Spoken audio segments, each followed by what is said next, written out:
Good evening. A settlement has been reached in a lawsuit between South Dakota and the NCAA that reduces the amount of money Division I schools will have to pay toward a different proposed settlement, but that's not all it ensures. We've been following this case since September when Attorney General Marty Jackley and the Board of Regents filed the lawsuit on behalf of SDSU and USD. Their filing came after the NCAA reached a proposed settlement with the Power Four conferences that contemplated a $2.8 billion payment to past and present athletes. $1.6 billion of that amount would be withheld from NCAA disbursements to the schools over the next 10 years, 60% of which would come from non-Power Four conferences like the Summit League.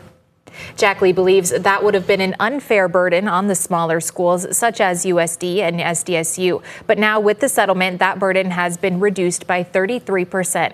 Tonight, we find out what else was guaranteed in today's settlement. For South Dakota Attorney General Marty Jackley, the lawsuit against the NCAA wasn't just about reducing the financial burden on smaller Division I schools. It was also about bringing more recognition to women in sports. That's why a women's basketball performance fund will be created through this settlement. And we've seen here in South Dakota the success of our women's basketball programs. We've seen the crowds that come to the Summit League in Sioux Falls. And so we felt there needed to be added recognition and dollars to those female athletes. The performance fund is going to allow at entry level those schools that are in the tournament to receive something. And then as they progress through the tournament, they will receive additional funding for those athletes. Another aspect of this settlement is that the NCAA has committed to discuss hosting future events in South Dakota. Jackley says last year's Summit League tournament brought in roughly $10 million to the state. We're a great host.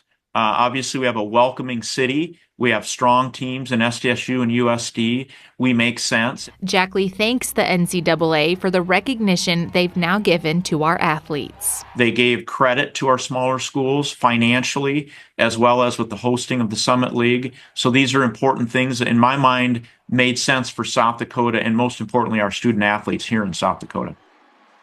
The original $2.8 billion proposed settlement is related to name, image, and likeness, or NIL money that can be earned by college student athletes. The NCAA and its largest conferences approved that settlement in May, but a federal judge is still considering it.